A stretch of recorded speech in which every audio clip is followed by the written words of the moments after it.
18 horas. Notícias de Manaus, Amazonas, Brasil e do mundo. Agora na Mix. 6 horas 3 minutos em Manaus, juntos em 100,7. Começando pra você mais uma edição do programa 18 horas. Eu, você e ela, Karime Leão. Oi, Carlão. Oi, Karime. Tudo bem? Boa noite. Muito Beleza, boa noite pra noite. você sintonizado aqui com a gente em 100,7. Estamos juntos a partir de agora até as 7 da noite aqui no 18 horas. É claro, hein, querido ouvinte, contando aí com a sua elegante participação, convido para você a participar conosco do programa 18 horas. O nosso WhatsApp aí é o 994887592. Manda a sua opinião pra gente. Manda. A gente quer escutar a sua opinião, o que você pensa a respeito dos assuntos, das pautas que a gente traz aqui no 18 horas, e vale também a sua participação para você que nos acompanha ao vivo pela live do YouTube. Manda a sua mensagem de texto e não esquece de seguir a gente nas redes sociais no @18horasnews. Legal, 994887592. Anote, participe conosco. 18 horas. Começando com um giro nas principais vias de Manaus. Vamos lá, vamos falar com o repórter André Meirelles. Ele tem informações a respeito de um acidente. É isso, André? Boa noite. Trânsito.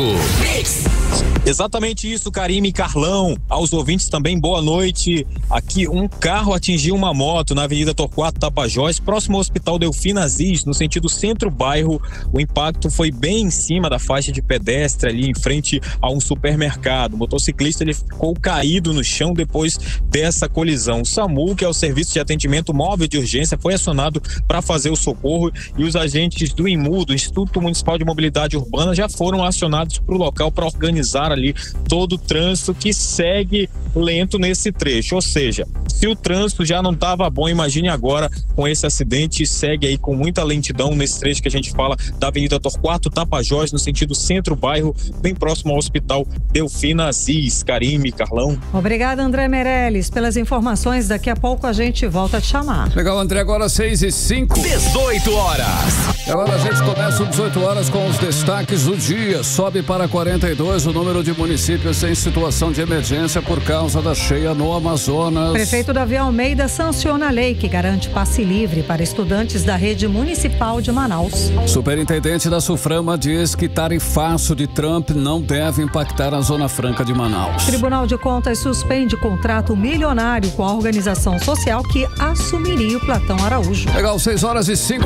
Você no melhor mix do Brasil. Até às 7 estamos juntos com você. Esses e outros assuntos, hein? Nós vamos com eles até às 7 em mais uma edição do programa 18 horas. Os destaques desta quinta-feira, 10 de julho de 2025. Está no ar para você. 18 horas. 18 horas. Olha só aí, o tarifaço anunciado pelo Trump, o presidente dos Estados Unidos. A Suframa se manifestou e disse o seguinte: a Zona Franca de Manaus não deve sentir impacto direto com essa medida, Karime. Carlão, o posicionamento veio no meio das tensões entre Brasil e Estados Unidos, com o governo federal preparando um pronunciamento oficial para responder à carta de Trump, que atacou o presidente Lula e até o Supremo Tribunal Federal, como adiantamos no 18 horas de ontem. Lula deve defender a soberania nacional e prometer medidas recíprocas aos Estados Unidos. Olha, na carta enviada a Lula, Trump foi além das taxas e falou sobre a situação do ex-presidente Jair Bolsonaro, dizendo que o julgamento dele, do presidente no Supremo Tribunal Federal, é uma vergonha internacional. Trump ainda acusou o Brasil de praticar comércio desleal, mas os dados oficiais, mostram o contrário.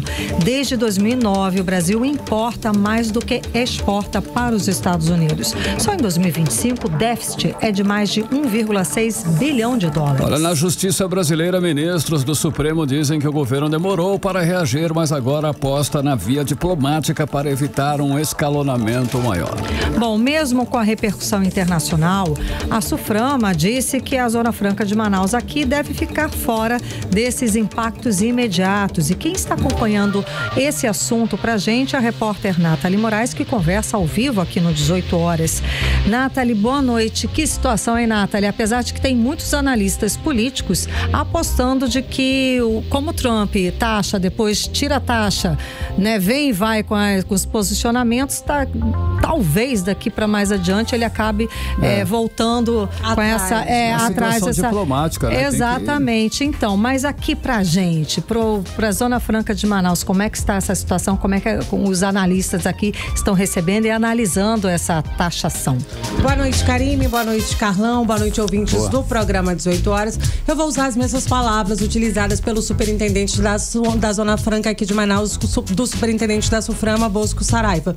Nesse momento, Karime, a gente precisa realmente ter cautela, né? Realmente ter calma e esperar quais serão os próximos capítulos dessa novela. Afinal de contas, eu acredito, né, que todos os brasileiros ficaram em choque quando veio aí esse anúncio de 50% sobre os produtos importados do Brasil. A gente ficou, e agora? Como é que vai ser? E a gente que mora, que tem a Zona Franca, né, como principal fonte de renda aqui no Amazonas, a gente pensou, o que vai ser da Zona Franca? Como é que a gente vai conseguir sobreviver? Porque na nossa cabeça a gente acredita que a gente importa muita coisa de lá, que a gente realmente precisa deles para poder manter a Zona Franca em pé. Mas o Bosco deu uma esclarecida em toda essa situação e eu acho que até realmente para tirar aquele peso, principalmente para aqueles trabalhadores que estão ali atuando diretamente dentro do polo industrial de Manaus, porque muita gente não consegue interpretar tão bem essas notícias.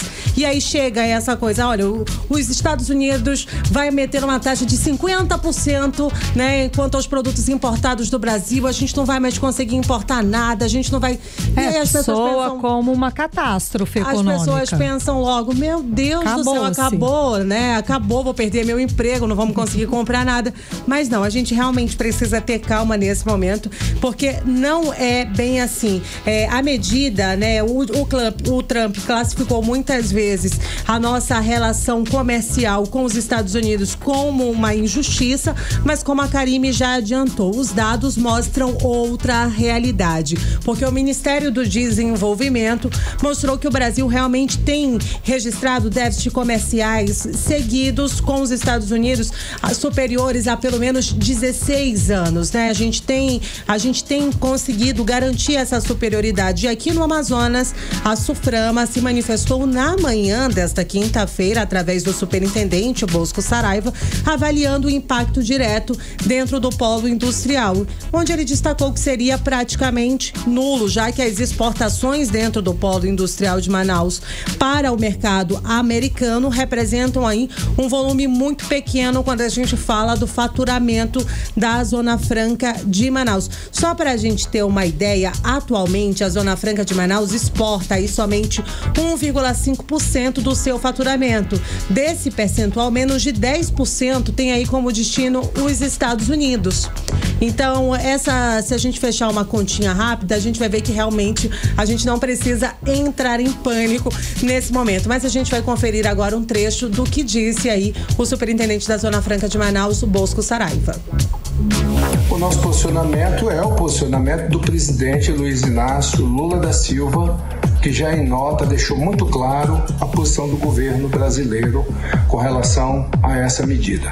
Do ponto de vista das exportações do polo industrial de Manaus, esse volume é quase que insignificante para o seu faturamento, que temos divulgado regularmente nos últimos tempos. Evidentemente que a cautela e a prudência nesse momento deve ser o norte do nosso comportamento. Assim será aqui na Suframa, porque nós acreditamos fortemente na capacidade de negociação do nosso governo e do nosso ministro. 18 horas. Karime, Carlão e ouvintes, né? A gente ouviu aí a fala do superintendente da Zona Franca de Manaus, Bosco Saraiva. Ou seja, né? Nesse momento a gente sabe que a Zona Franca de Manaus está protegida, mas outros setores aqui do Brasil, como o mercado externo, o agronegócio, o setor de metais, são setores que realmente devem ser atingidos aí com toda essa tarifação aí, o chamado tarifaço do Donald Trump, né? Que pode marcar realmente uma nova escalada de relação comercial entre o Brasil e os Estados Unidos e mostra aí realmente aí as questões estratégicas. Mas vale a gente reforçar, Karime, que nesse momento não tem aquela coisa de visão de direita, visão de esquerda. Eu acho que o Lula tem tido posicionamentos muito assertivos nos últimos dias, assim, diante dessa tratativa em dizer que ele tá ali para defender o Brasil, e se ele não tiver, quem que vai nos defender, né? Não tem como. Sem dúvida, mas assim, em termos macro, né, é uma retaliação ao posicionamento do governo do estado, do posicionamento do Lula, que está no bloco da esquerda, com a China, com a Rússia, e o Trump deixou muito claro de que quem estivesse com os BRICS, quem estivesse do lado de lá, era inimigo declarado. Então é uma questão macro até. E também a gente não pode deixar de fora o novo best friend do Trump, que é o presidente argentino Milei, que tá feliz da vida. Com essa taxação toda, para ele, para a Argentina, isso virou positivo, e a Argentina tá voando, a Argentina tá voando. Praticamente zero. Acho que ele não tem, ainda não tem tarifa para a Argentina. Ou seja, e para um país que viveu em crise por tantos exatamente. anos. Justamente por causa da esquerda. Pronto, exatamente. Aí o Milei, inclusive, está contando já com os turistas brasileiros que vão sempre para a Argentina, e agora com o volume de compras, já que o dólar já que lá os produtos americanos não vão ter taxa. Então, realmente, o presidente da Argentina está comemorando, sem dúvida alguma, e nós estamos aqui sendo retaliados pelo um posicionamento político de extrema esquerda do governo federal. É isso. A Argentina vai poder vender os produtos dela sem tarifa. Exatamente. Aí, e nós vamos pagar 50%. Muito. E vamos aguardar os próximos capítulos para ver como é que vai ficar, carta né? Aí, né? Pra ver se realmente vai baixar a guarda. A primeira informação que eu li nas notícias era que o Lula ia responder também com 50%. Eu falei, meu Deus, audacioso, tá igual a China, né? Que eles começaram a confrontar, né? Os Estados Unidos começou com 50%, depois subiu para 80% a taxação contra a China, e a China respondeu com o mesmo tanto de taxação também. Com os produtos americanos na China. Exatamente. Só que aí vamos ver como é que vai ficar. A gente perde, né? Eu acho. Vamos aguardar os próximos capítulos. Nathalie Moraes, você continua acompanhando esse assunto para trazer pra gente as atualizações. Obrigada. Valeu. Agora 6h15, você no melhor mix do Brasil. 18 horas.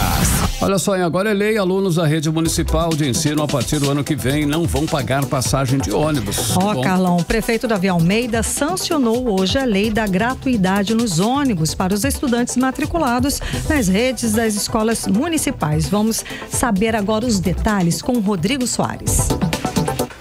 A lei que garante o passe livre no transporte coletivo vai beneficiar mais de 212 mil estudantes da rede pública municipal de ensino.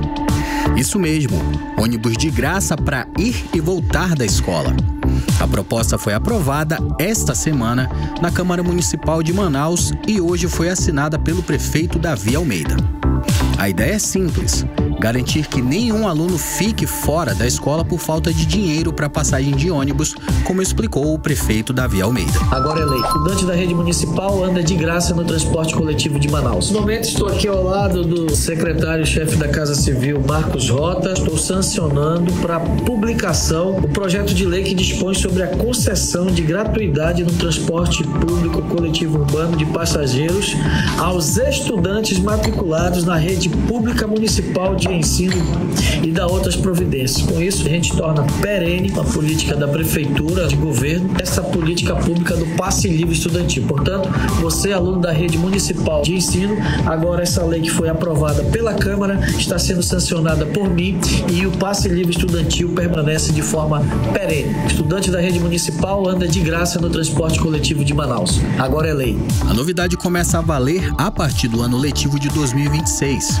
Cada aluno vai ter direito a até 44 passagens por mês, de acordo com os dias letivos. Acumulou passagens, perdeu. Usou tudo, ainda dá para comprar até 16 passagens extras com meia passagem. Mas para ter direito ao transporte gratuito é preciso estar matriculado direitinho na escola da prefeitura, ter frequência comprovada nas aulas, morar a mais de 1 quilômetro da escola e usar o cartão eletrônico estudantil, que é só do aluno e não pode ser emprestado. A prefeitura aposta que com essa medida, muita gente vai continuar nos estudos e com o orçamento da família um pouco mais aliviado. Karime Carlão, é com vocês. Obrigada pelas informações, Rodrigo Soares. Valeu, Rodrigo. Mix. Legal, 6h17, você está no melhor Mix do Brasil, programa 18 horas no ar, os destaques do dia até às 7 da noite. Participe conosco, 994887592. Visite-nos nas nossas redes sociais no @18 horas News. 18 horas. Política. Vamos lá, Carlão. Vamos de política agora com Kennethson Paes e Nathalie Moraes, que segue com a gente aqui ao vivo no 18 horas. Nathalie, então, o ex-deputado federal Marcelo Ramos, mesmo de férias em Portugal, foi até as redes sociais criticar o capitão Alberto Neto por falar do chamado tarifaço de Trump. Esse embate pode favorecer qual dos pré-candidatos ao Senado, já que eles pretendem ir ao Senado, né? E qual o peso de defender ou criticar? Acho que é o assunto da vez, né? E aí é muito delicado. Quem defende está se posicionando na extrema direita e quem é contra se posiciona, sei lá, no centro ou esquerda, porque quem que vai defender uma coisa dessa? Na verdade, esse assunto é palanque político, né? A gente está realmente num momento onde já se vive eleições 2026, né, Carlão? Mais uma vez, boa noite para você, Karime, Carlão e os nossos ouvintes. Mas é uma situação que muita gente realmente vai usar aí como assunto já de pré-campanha. E como a gente está falando de dois rivais declaradíssimos desde as eleições de 2024, vale a gente reforçar que tanto os dois atuais pré-candidatos ao Senado, capitão Alberto Neto e Marcelo Ramos, nas eleições passadas foram pré-candidatos à Prefeitura de Manaus. E eles trocavam várias farpas e agora eles estão deixando bem claro que nessas eleições de 2026 nada vai ser diferente. Mas eu vou começar já exibindo um trecho de um vídeo que foi publicado pelo Marcelo Ramos nas redes sociais. E aí a gente entra no assunto. Para quem nos acompanha também pelas redes sociais, vai poder conferir aí um trechinho desse vídeo publicado pelo pré-candidato ao Senado, Marcelo Ramos. Vamos conferir. A capacidade que esse deputado tem de falar besteira. Só existe um culpado por essa tarifa dos Estados Unidos. O nome desse culpado se chama Luiz Inácio Lula da Silva. A última dele é culpar o presidente Lula pela decisão do presidente dos Estados Unidos, Donald Trump, de taxar os produtos brasileiros vendidos para os Estados Unidos com 50%. O que a ignorância do deputado não permite que ele saiba é que o presidente Trump fez a mesma coisa com o México, com a Colômbia, com o Canadá, com a China. E não é o presidente Lula que preside esses países. 18 horas. Karime, Carlão e ouvintes, a gente acabou de ouvir aí um trechinho do post do Marcelo Ramos que tá pegando fogo nas redes sociais. De um lado, a gente tem aí, né, o Marcelo Ramos que estava de férias em Portugal e não pensou duas vezes antes de largar tudo e postar essa alfinetada contra seu arco-rival, capitão Alberto Neto, que do outro lado aproveitou ali o plenário da Câmara para culpar o presidente Lula pelo aumento de 50% das taxas aí impostas pelo governo Trump. No fundo, a gente sabe, né, que esse movimento aí acaba mostrando dois importantes pré-candidatos ao Senado aqui do Amazonas, tentando aí firmar a oposição. De um lado, a gente tem o bolsonarista declarado, que é o Alberto Neto, e do outro lado, né, a gente vê ali o Marcelo Ramos tentando fazer barulho nas redes sociais, tentando defender realmente ali o Partido dos Trabalhadores, que aqui em Manaus continua em baixa, né? A gente tem visto que as aprovações, quando a gente fala do PT, não somente no Amazonas, mas no Brasil como um todo, a gente vem trazendo esses dados, as últimas pesquisas vem caindo e muito. E essas alfinetadas realmente são somente um ensaio. Faz parte, né? São um ensaio para o que a gente deve ver aí nas eleições de 2026, Carlão. Beleza, olha só, o presidente da Câmara de Manaus, Davi Reis, anunciou que vai disputar uma vaga na Assembleia em 2026. Ele diz aí que a decisão dele é uma decisão pessoal, mas muita gente vê como uma estratégia do grupo político dele. Como essa saída pode mexer aí nos bastidores da Câmara aqui em Manaus? Quem paz com relação a Davi Reis, né, que está anunciando aí essa disputa. É isso, Carlão. Muito boa noite novamente para você, para Karime, para todos que acompanham a gente aqui no 18 Horas da Mix. Essa saída do presidente da Câmara Municipal de Manaus, Davi Reis, ela de fato ela é muito representativa, porque pode de fato mexer ali os bastidores da Câmara Municipal. Vai ficar sem um presidente, vai ter que ser eleito outro presidente lá para a Câmara Municipal, e essa decisão ela pode sim redistribuir os espaços ali no poder legislativo. E é claro que existe muita coisa que está acontecendo nos bastidores, principalmente em relação a essa possível sucessão da presidência da Câmara Municipal de Manaus. Durante uma entrevista a uma emissora de rádio aqui do Amazonas, Davi Reis, ele disse, ele confirmou que ele é o pré-candidato a deputado estadual. Segundo ele, a decisão final depende das articulações do grupo político ao qual ele pertence, mas se as eleições fossem hoje, ele confirmou que ele estaria nessa disputa. Ele falou de forma bem enfática que sim,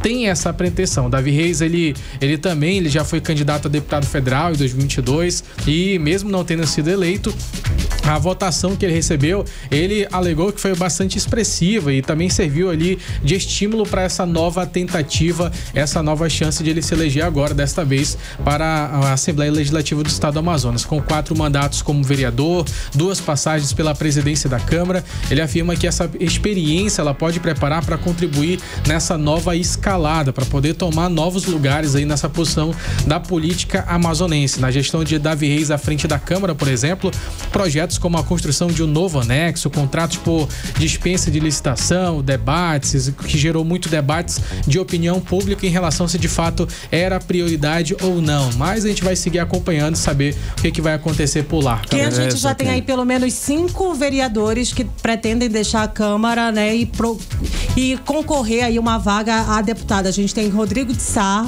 já declarado como pré-candidato. A gente tem o Salazar, vereador Salazar também, que deve disputar aí uma vaga para deputado estadual. Quem mais me ajuda nessa conta? Então, com certeza Zé Ricardo deve também Zé Ricardo também, o Davi Reis. É um dos mais atuantes.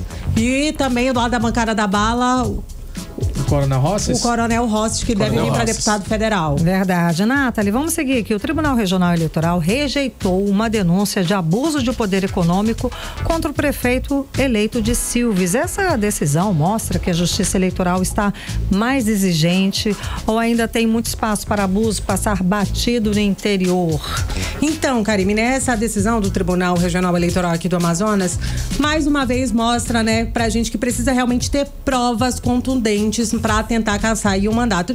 O que é muito difícil a gente político perder mandato aqui no Brasil, né? Porque afinal de contas, nessa denúncia, só foram apresentados prints de redes sociais. E aí a juíza entendeu que essa denúncia estava muito mal amarrada e que realmente não tinham provas o suficientes para caçar aí o mandato do prefeito. Até porque Raimundo prints podem ser modificados, podem passar por várias existem várias situações. Para processo, eu sei que você precisa zipar, né? Ali existe, eu acho que a única forma que o legislativo aceita o print como prova, né? Mas ainda assim é uma prova muito delicada, principalmente se for de conversas de WhatsApp, essas coisas todas. Mas no caso aí do prefeito de Silves, o Raimundo Grana, e do vice José Maria Filho, eles realmente conseguiram se livrar dessa acusação de abuso de poder econômico baseada em 4 imagens. Isso, eram 4 prints, né? Que a denúncia foi feita ali contra eles e aí na prática não provaram absolutamente nada grave para o Tribunal Regional Eleitoral aqui do Amazonas. Aí fica realmente uma lição para que a gente, né, muitas vezes a gente acha, não, aquelas provas que foram publicadas ali nas redes sociais seriam suficientes para o político perder o mandato? Não, não é bem assim. Sim, muitas vezes a gente precisa de formas mais contundentes, de provas mais contundentes para que isso realmente aconteça. Certo. E quem é o vereador Raif Matos, ele criticou aí os bonecos Labubu. É isso mesmo? Labubu? É isso mesmo. Menino. Eu ainda não vi isso. Você ainda não viu? Virou febre. É uma polêmica, é um boneco com a cara feia, com uma cara de raiva, que a versão brasileira é Tribufu. Tem uma versão ali das piratas, né? Tem umas até a versão pirata desses bonecos que batizaram de Tribufu, mas segue aí, desculpa. Legal, não sabia. Olha só, o vereador Raif Matos, ele disse que esse boneco aí, o Labubu, é uma mitologia pagã e é demoníaco. Com tanta coisa para resolver em Manaus, o Raif está preocupado com essa questão aí, né? Isso é só onda ou já é uma maneira de aparecer? Ele não aguenta ver uma polêmica, né? Eu acho que ele pensa assim, viu uma polêmica, vou lá mergulhar nela. De fato, esse foi muito questionamento que muitas pessoas acabaram comentando sobre esta postagem do Raif Matos. É claro que nas redes sociais dele, Carlão, ele tem um grande eleitorado que é evangélico, que é cristão, e que esse assunto ele foi levantado exatamente para poder conversar com esse público evangélico, o que vem acabando ganhando um pouco mais de força. Só que, de fato, esse vídeo, como ele é bastante polêmico, ele acabou repercutindo bastante nas redes sociais, tanto de pessoas que gostavam como de outros críticos. E o fato é que a principal ideia, possivelmente, da divulgação desse vídeo foi alcançada, que é ganhar publicidade. A gente vai assistir, para você que nos está acompanhando no YouTube ou você que nos está ouvindo aqui na rádio, você vai poder ouvir um pouquinho do que o Raif Matos falou. Tá separado, um trecho pequeno, mas dá pra gente ouvir e ter essa ideia do contexto. Vamos ouvir agora Raif Matos. Você sabia que ele veio da mitologia pagã? Tem gente pagando R$83 mil nesse boneco bizarro. O próprio criador do boneco disse que ele vem de monstros mitológicos. Os deuses dos pagãos são demônios. 18 horas. E aí o que acontece? Depois dessa divulgação, muita gente foi lá nas redes sociais do vereador Raif Matos, fez uma enxurrada ali de comentários e foi tudo embasado, segundo o vereador, foi embasado ali em algumas referências bíblicas em relação a deuses pagãos ali, chamou de demônios esse tipo de boneco, também fez um alerta em relação a pessoas que estão levando esses bonequinhos ali para casa, enfim, levando para a igreja. Basicamente esse foi o assunto, Carlão, mas o fato é que muita gente não gostou, pegou mal e de fato quando surgiram demandas que eram de interesse da população, ninguém visualizou o vídeo do vereador fazendo essas manifestações que são de interesse de fato da população, e é claro que a população fica meio revoltada com esse tipo de prática, né? Porque o objetivo não é informar a respeito sobre bonecos, mas sim a respeito sobre como a gente pode melhorar e otimizar a nossa cidade, como a gente pode evoluir como uma capital, como metrópole, enfim, é isso que a população acaba querendo, mas na prática a gente já viu tanta coisa rolando, né? Não tem condição. Gente, só vou lembrar uma coisa, o Estado é laico, não existe religião oficial, tá? Isso aí. Muito obrigada pelas informações, Nathalie Moraes e Kennethson Paz.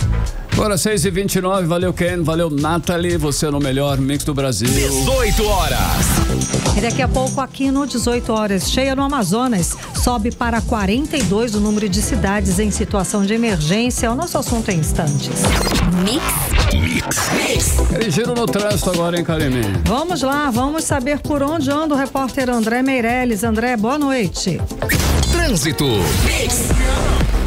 Muito boa noite, Karime, Carlão, boa noite aos ouvintes que nos acompanham aqui na 100.7. A gente está aqui na Avenida Margarita para acompanhar hoje a entrega aí da rotatória aqui então do Museu da Amazônia, o MUSA, que fica aqui no bairro Cidade de Deus, na zona norte da capital. Daqui a pouco, então, está acontecendo nesse momento, né? Essa solenidade aqui no local. Daqui a pouco a gente tem a presença também do prefeito de Manaus, Davi Almeida, né? Que vai fazer a entrega desse espaço aqui que antes estava sem funcionalidade para a comunidade. Agora foi totalmente revitalizado e agora conta com paisagismo, bancos, pista de caminhada, academia ao ar livre, palcos para eventos comunitários e uma área dedicada a atividades físicas, né, como também aulas de zumba. E o que está acontecendo nesse momento aqui no evento, está acontecendo essas aulas aqui no local. Você que mora próximo já pode correr para cá, então, para aproveitar essa oportunidade aí de fazer essas aulinhas, né, quem sabe até para perder aquelas gordurinhas a mais. Tem também um espaço de caminhada aqui no local, que é para onde estou fazendo isso também. Eu estou caminhando aqui pelo local, aproveitando o espaço, e é muito legal aqui para quem está aproveitando esse espaço aqui no local, hein? E o trânsito segue com boa fluidez por aqui na rotatória do Musa, na Cidade de Deus. Karime, Carlão, volto com vocês. Muito obrigada pelas informações. Aproveita para fazer um cardio aí, né, André? Boa noite. Valeu, André. Daqui a pouco a gente volta a te chamar. 6h31. 18 horas. Agora nós vamos de tempo e temperatura. Previsão do tempo com ela, Vanessa Lima. Previsão do tempo. Boa noite, Karime, Carlão, e a todos que acompanham a previsão do tempo aqui com a gente no 18 horas. A quinta-feira foi de altas temperaturas e chuvas pontuais em algumas partes da cidade. Agora à noite o céu segue um pouco carregado de nuvens, com baixa chance de chuva e ventos leves, ou seja, temperatura agradável para a noite dessa quinta-feira. E vamos falar agora sobre o clima de amanhã, 11 de julho, sexta-feira. Segundo o Clima Tempo, a sexta promete ser chuvosa. Logo de manhã o sol aparece entre nuvens carregadas e temos 40% de chance de chuva moderada. À tarde segue o mesmo ritmo da manhã, chuva moderada e céu nublado. Mas à noite a chuva se afasta e o céu vai ficando mais limpo, com baixa probabilidade de chuvas para a noite dessa sexta-feira. Resumo do termômetro de sexta. A temperatura varia entre mínima de 24 e máxima de 30 graus e a umidade relativa do ar fica em torno de 70 a 98%. Valeu, Vanessa Lima. Legal, Vanessa, 6h32. 18 horas. Olha, a cheia prolongada dos rios no Amazonas segue castigando a população. Iranduba e Barcelos entraram em situação de emergência. Agora são 42 o número de municípios que estão afetados. Ou seja, quase 2/3 do estado estão com as famílias em condições precárias, esperando ajuda que demora a chegar. Para variar, né, Carlão? Entra ano, sai ano. A gente sabe que a cheia é sazonal. Todos os anos passa por isso e todos os anos a gente vê as cidades mais longe aqui de Manaus, as cidades do interior, sofrendo. Estamos acompanhando aqui no 18 horas, né, todo esse processo desde o início da cheia. Os rios invadiram casas, ruas sumiram debaixo d'água e muitos moradores seguem em imóveis improvisados, com esgoto a céu aberto e lixo boiando no quintal. Caramba, que situação. Em alguns lugares, como Iranduba, por exemplo, o relato é duro. Ruas viraram rios, falta água potável, falta comida, falta transporte, ou seja, falta tudo. E ainda tem quem aí, né, não viu nenhum tipo de assistência do governo do Amazonas, não rolou ainda. Bom, enfim, se tá demora, assim, né? Não teve, né? A gente sabe que demora. A última vez o chefe da Defesa Civil do Estado, lembra que a gente noticiou? Chegou a falar que as pessoas tinham que economizar água e comida, gente, estocar. E é difícil, né? Pior de tudo, já abordamos a questão da saúde. Quem vive nessa realidade está exposto a todo tipo de risco de doença, né, Carlão? Sim, tem rato, cobra, água contaminada, e o caso de saúde pública é terrível. Hepatite, leptospirose, infecções gastrointestinais já foram confirmadas em várias áreas. E o acesso à saúde, às unidades de saúde, se já é complicado na seca, agora ainda fica pior, né? No meio de toda essa situação, a educação tem sido aí um dos maiores descasos. O Ministério Público Federal afirmou que tem aluno indígena aprovado sem nenhuma aula. Escola sem professor, ensino médio que nem existe em algumas comunidades. É uma violação, né? Inclusive do direito básico. Exato. Muitas cidades estão com as aulas suspensas e aulas em casa, mas aí depois é que a Secretaria de Educação do Estado vai ver aí como é que vai trabalhar todo esse prejuízo com as aulas. E mesmo com tudo isso, repetindo, como a gente falou aqui todos os anos, o governo do Amazonas continua agindo como se fosse uma surpresa. Nossa, olha, meu Deus. O rio secou, o rio encheu. E a gente nem tá falando de cheia histórica, né? Enviam lá, a gente sabe, algumas cestas básicas, caixa d'água, mas é pouco, perto do tamanho do problema que essas famílias estão enfrentando. Mais de 500 mil. Falta planejamento, falta ação direta, falta compromisso, falta gestão, como sempre. Olha só, aqui na capital, Manaus, também a situação é de alerta. O Rio Negro desceu mais 2 centímetros pelo segundo dia consecutivo e está em 29 metros e 1 centímetro. Mas ainda nós temos aí 19 bairros da capital com risco de alagamento. É o verão amazônico, mais uma vez dando sinais aí de que precisa ser tratado com planejamento e não, né? Olha que surpresa. Porra, não é, Carlão? Bom, a repórter Vanessa Lima, ela falou com o tenente Charles Barroso, da Defesa Civil do Estado do Amazonas, que atualizou a situação da cheia no estado e ainda avaliou se a subida do Rio Negro aqui está chegando ao fim em Manaus. Vamos saber, vamos conferir a reportagem de Vanessa Lima. Boa noite. Boa noite, Karime, Carlão e ouvintes. Então, Karime, segundo o chefe de monitoramento e alerta da Defesa Civil, tenente Charles Barroso, o acompanhamento indica que chegamos sim ao fim do processo de enchente do Rio Negro aqui em Manaus. Vamos ouvi-lo. Tudo indica que o nível do Rio Negro, a estação que registra esse nível, está apontando aí que a gente pode ter chegado ao princípio, fim de processo de enchente. É natural, nesses primeiros dias, aí, o nível do rio poder variar 1 centímetro, 2 centímetros, pode ainda subir nos próximos dias, mas sim há uma indicação de estabilização e fim de processo de enchente na cidade de Manaus. Tradicionalmente, a cheia começa a subir em março e atinge seu ponto mais alto entre maio e junho, e começa a recuar a partir de julho. Segundo dados do painel da Defesa Civil, nos últimos dias o nível do Rio Negro se manteve estável e começou a baixar, chegando à marca de 29,01 metros, como continua explicando o tenente Charles Barroso. Como nós podemos observar aqui no nosso acompanhamento do nível do rio na página da Defesa Civil, desde o dia 5 houve uma estabilização do nível do rio em Manaus, onde o nível do rio se repetiu no dia 5, 6 e 7 e 8, e aí começou a baixar no dia 9 e no dia 10, um acúmulo aí de descida de 4 centímetros nesses 2 dias. Esperamos que continue esse processo de vazante para que não cause mais transtorno à nossa população. Atualmente, já são 42 cidades em situação de emergência por causa das enchentes nas 9 calhas. Nessa quarta, 9 de julho, entraram para a lista Barcelos e Iranduba, mostrando que a água continua subindo em alguns pontos do estado. No total, quase 535 mil pessoas foram diretamente afetadas pela cheia. Isso representa cerca de 134 mil famílias que estão lidando com alagamentos, perdas e todas as dificuldades que acompanham uma enchente desse porte. A Defesa Civil do Estado, através do Centro de Monitoramento e Alerta, acompanha os níveis dos rios o ano inteiro e emitem avisos sempre que os índices ultrapassam limites de segurança. Sim. Volto com vocês. Legal, Vanessa Lima, 6h38. Olha só, em diante da situação crítica das cheias no Rio Amazonas, o governo federal ampliou o apoio humanitário no estado. Por meio do Ministério da Integração, já foram liberados aí 17 milhões de reais para ações emergenciais, como distribuição de cestas de alimentos, água potável, colchões, kits de higiene, combustível.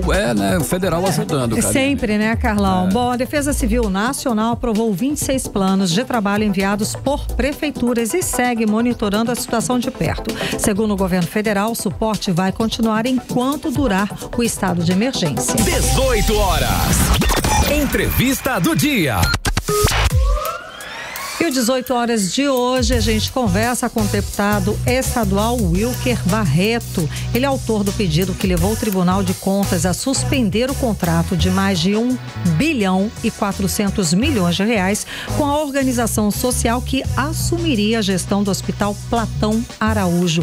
Boa noite, deputado. Bem-vindo ao 18 horas. Eu agradeço a oportunidade, Karime, Carlão, a todos os ouvintes da Rádio Mix, que é um assunto que interessa a todos nós, né? Sem dúvida, sem dúvida. Qual foi o principal motivo que levou o senhor a pedir essa suspensão? O processo começou errado. As entidades que são intituladas organizações sociais, elas precisam atender legislações federais e estaduais. E aqui no Amazonas nós temos uma lei de 2013, agora aprimorada por uma outra lei de 2020, a 3.900/2013, e a outra me falta a memória. O que é isso, Karime? A entidade precisa comprovar que está qualificada. Ora, É princípio sine qua non. O edital flexibilizou que você poderia, ao longo do percurso, participar. Mas não tem como, no ato da assinatura, você não está devidamente qualificado. Que é o caso que não está. E o mais grave, essa OS, Organização Social, que já administra o Delfina, já recebeu mais de R$1 bilhão. Se ela não conseguiu se qualificar por Platão Araújo, como é que ela está administrando o Delfina? E o mais grave, para você que tem me assistido e me acompanhando pelas redes sociais, tem uma plataforma do governo federal que é o Cadastro Nacional de Empresas de Saúde. Isso aí é do governo federal. Todo mundo que presta serviço em saúde tem que estar aí no sistema. Vou repetir, a sigla é CNES. Se você entrar com os dados do Instituto INDSH, ele aparece em vários estados, só não no Amazonas. Ué, como pode? E como é que ele está administrando Delfina há 5, 6 anos e não está cadastrado no portal nacional? E segundo a legislação, Karime, quem não cadastrar está sujeito a várias penalidades, inclusive até suspensão do contrato. Eu venho batendo na tecla que OS não é a saída para a saúde. Pelo contrário, digitem no Google Organização Social de Saúde e Corrupção e vocês vão perceber a enxurrada de denúncias Brasil afora. O problema do Amazonas chama-se gestão e não é OS. E eu fiscalizei há 15, 20 dias atrás a OS Agir, que também já com 7 meses não aparece no CNES. Nacional, nessa lista nacional. Não aparece. E que deveria. Aparece em outros estados um contrato que já recebeu novembro, dezembro, janeiro, fevereiro, março, 31 milhões todo mês. Como é que não aparece? Cadê o contrato? Ninguém tem esse contrato. Não está no portal da Secretaria de Estado da Saúde, não está no portal não tem nada que a gente consiga fiscalizar. E é um contrato que administra o 28 e o Dona Lindô.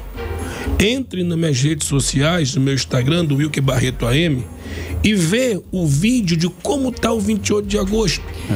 Agora, deputado, só o fato de não estar lá listado nem aqui no estado do Amazonas e nem no governo federal, já não seria um indício de irregularidade, de suspender esses contratos com essas OS? Por isso que a minha representação foi acatada pelo Tribunal de Contas, que nesse momento eu parabenizo a atitude do Tribunal de Contas, porque nós estamos falando de um contrato de 1,4 bilhões de reais.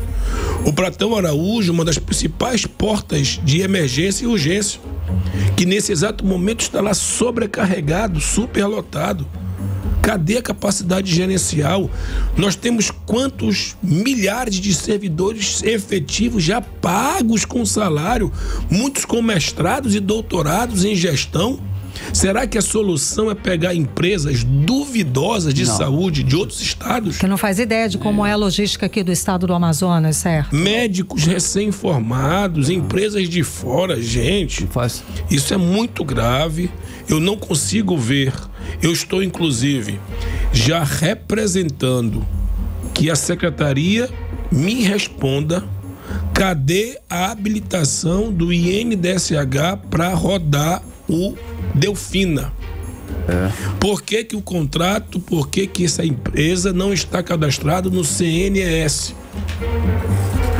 Então, são situações graves de dinheiro público que precisam ser elucidados. Eu estou alertando que OS no Amazonas é um câncer que está se instalando e não deu certo em vários estados. Se você entrar no próprio estado de Goiás, recentemente, há 60 dias atrás, a Controladoria Geral da União, a CGU, denunciou desvios de 900 milhões de reais com OS praticadas no estado de Goiás.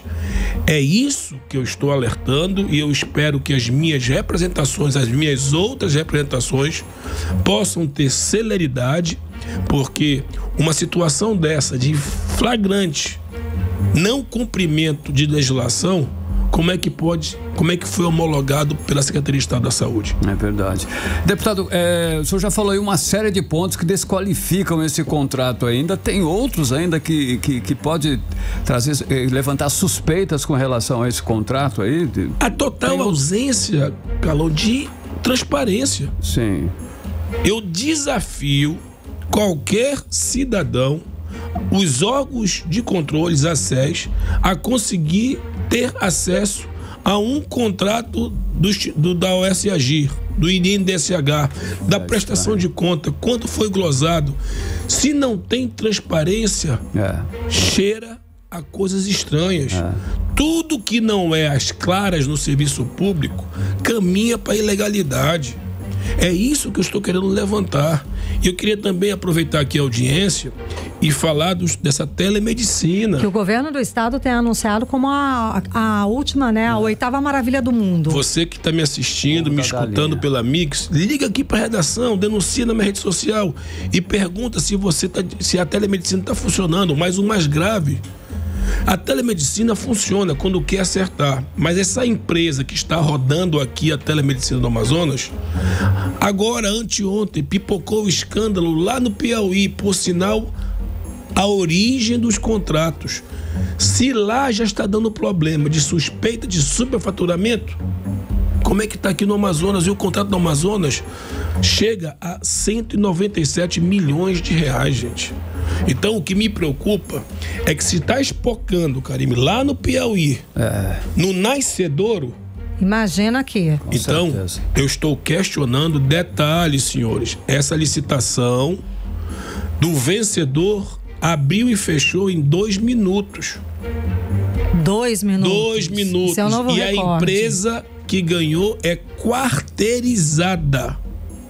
A que participou não é detentora do software, que contratou uma, que contratou outra. É brincadeira, hein? Eu denunciei, a minha representação se encontra lá no Tribunal de Contas. Eu estou questionando, não tem nada que justifique, certo, esse valor, não tem nada pensado dizendo o que justifica esse valor. O que para mim não é às claras no serviço público não pode prosperar. Tem alguma coisa errada. Agora, na sua análise, quais são essas consequências graves dessas organizações sociais muito questionáveis, assumindo os hospitais do estado do Amazonas? É o histórico, Karime. O histórico de corrupção. As consequências também para o setor, para o serviço, não existe, né? Eu vi e vejo, você que está me assistindo, acompanha, se vender nos comerciais uma saúde que não existe. Eu desmenti isso visitando e fiscalizando 28 de agosto por 3 horas. Ar-condicionados sujos, certo? Uma estrutura, a recepção não tinha ar-condicionado, uma demora e o esvaziamento. O mais grave, o esvaziamento. O governo do estado do Amazonas, nos últimos 7 anos, não construiu uma unidade. Se você for nesse exato momento no Platão Araújo, tá o caos. Lá no João Lúcio, superlotado. Fiscalizei o 28 de agosto, o leito sobrando, alguma coisa está errada. Porque esse hospital sempre foi abarrotado. Como é que de uma hora para outra tem salas com 6 pacientes? O centro cirúrgico, no dia que eu fui fiscalizar, um dia anterior eu tenho um mapa, só funcionou com uma sala de cirurgia tendo 6. Tá no mapa, esse é documento. Tá mal distribuído. E para onde tá indo os 31 milhões? E para finalizar, eu tenho isso gravado. Eles pagaram durante 6 meses o laboratório que era para ser da OS. O serviço foi prestado por um outro contrato do Estado, através do laboratório Reunidas. E eles simplesmente, Karime, eles não glosaram. Eles pagaram a OS um serviço que a OS não prestou. Isso está confirmado no dia que eu fui fiscalizar pelo secretário executivo da SES. Eu falei, secretário, vocês não vão devolver? Não, lá na frente a gente glosa, quer dizer que está sobrando dinheiro? Mas fala para quem está lá na fila precisando de atendimento nas unidades de saúde do estado do Amazonas. Fala para as pessoas que estão esperando exames na oncologia, as pessoas que voltam para casa simplesmente porque não tem mais insumos básicos para fazer quimioterapia. Isso aí é grave. Eu falei, e os vigilantes em atraso, enfermeiros em atraso, quer dizer que você paga milhões para depois lá na frente glosar? Isso é brincadeira. Isso é falta de cuidado com o dinheiro do povo. Olha, eu estou alertando que a saúde do Amazonas se gasta bilhões, mas cadê a qualidade dos serviços? Nós vamos passar novamente de 2025 com mais de 5 bilhões gastos com saúde. Proporcionalmente mais do que o estado do Pará, que tem o dobro de habitantes. Situações como essa, 197 milhões aqui, 1,4 bilhões somados, os contratos da OS Agir e esse do INDSH, é 3,4 bi em 5 anos. E não cadê o resultado, dinheiro, o retorno para a população disso? Como é que um contrato com Delfina, tido como padrão de excelência, nem cadastrado no Cadastro Nacional de Emprego de Saúde está? Olha a total falta de transparência. Isso é muito grave. Falta de transparência e corrupção andam lado a lado. Com certeza. É isso que eu estou querendo alertar há muito tempo. Carlão. Oi, Karime.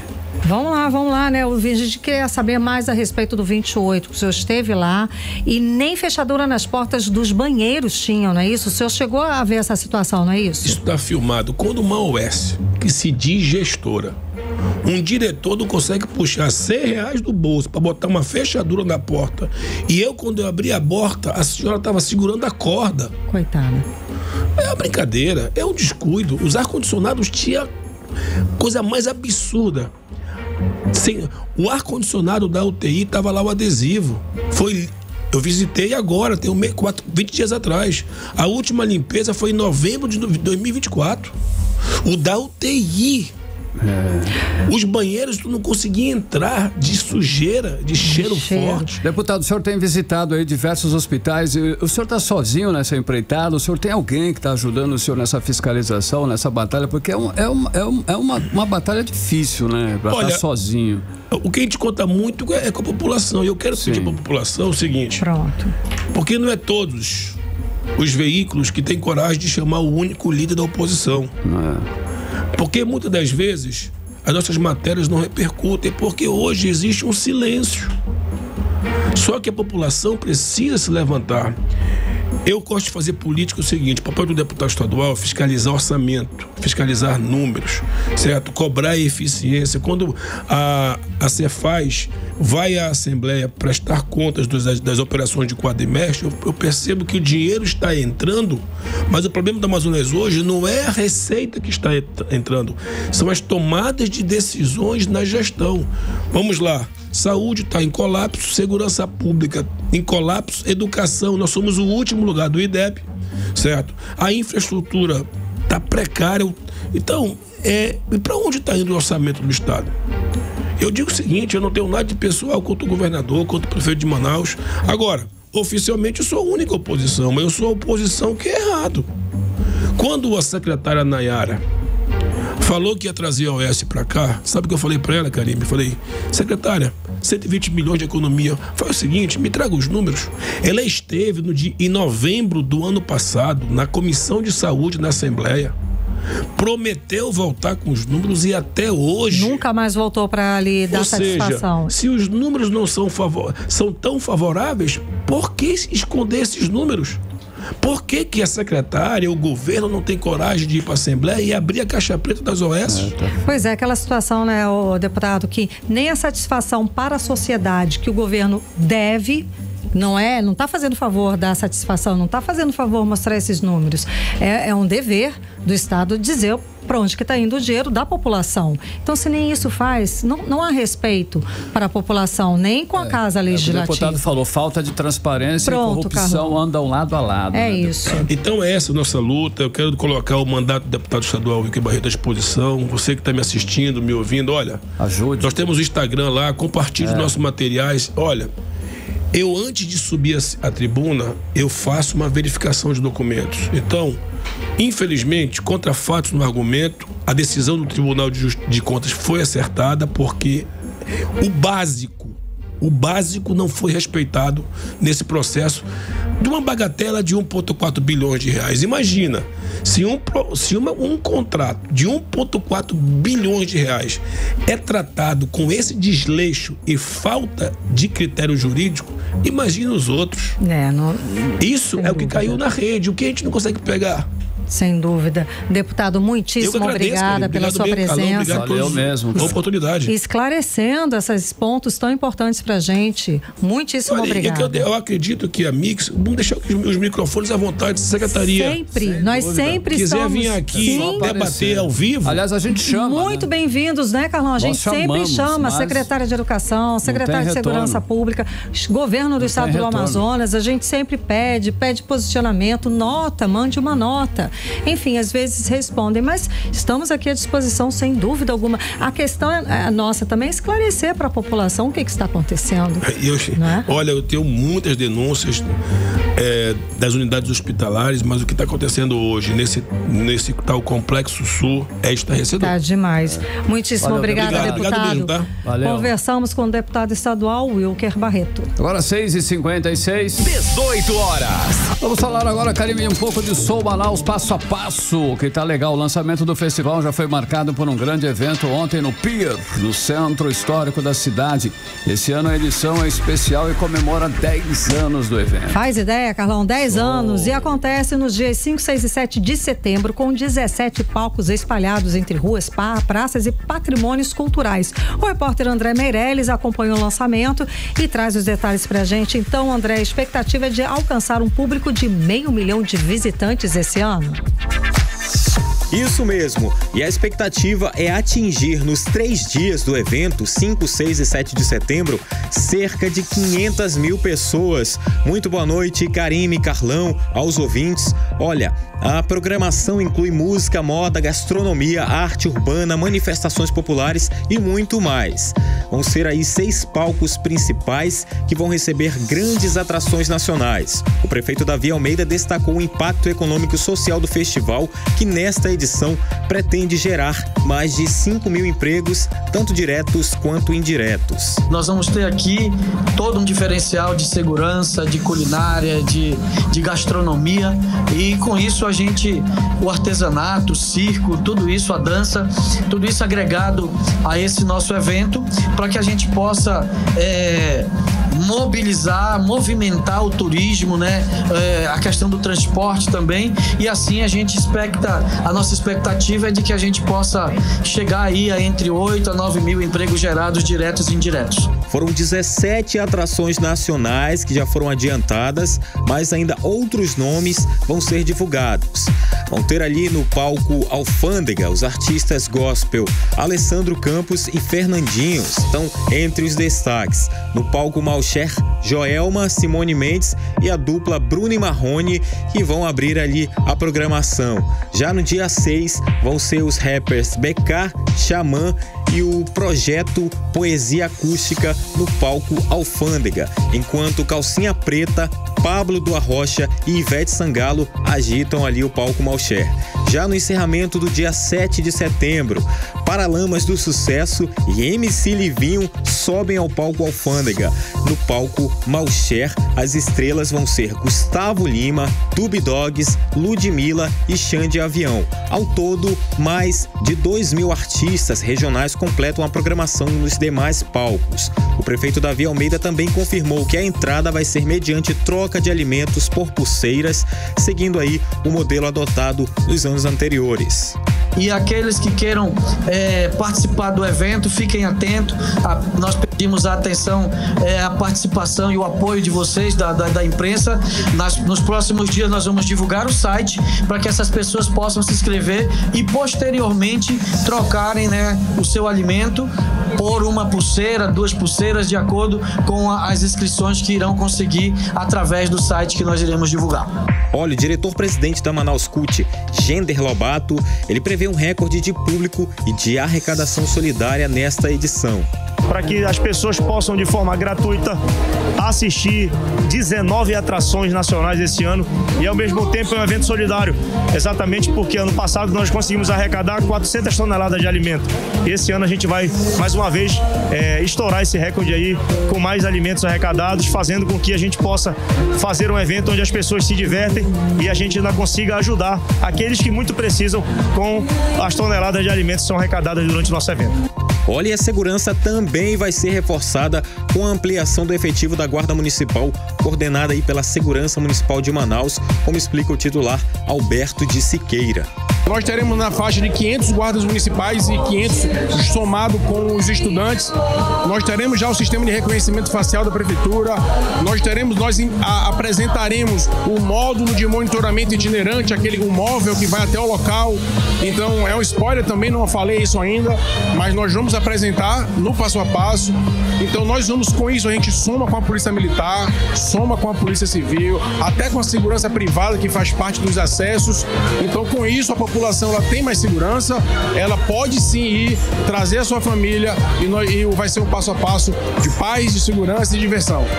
E o Sou Manaus Passo a Passo deste ano promete ir além de um festival. O objetivo é tornar em uma verdadeira experiência imersiva. Cada rua do centro de Manaus vai ser tomada por arte, intervenções urbanas, exposições, oficinas, espetáculos e, claro, gastronomia. Quem é que não gosta, né? E assim vai valorizar a cultura local e também promover a cidade como um polo criativo nacional. Sim. E essa 10ª edição consagra o evento como um marco na economia criativa da Amazônia e uma vitrine aí de inovação, sustentabilidade e democratização do acesso à cultura. Boa. Volto com vocês. Valeu, André Meirelles. Gastronomia, nessa que eu vou, hein, Carlão? Também tô nessa, Karime Leão.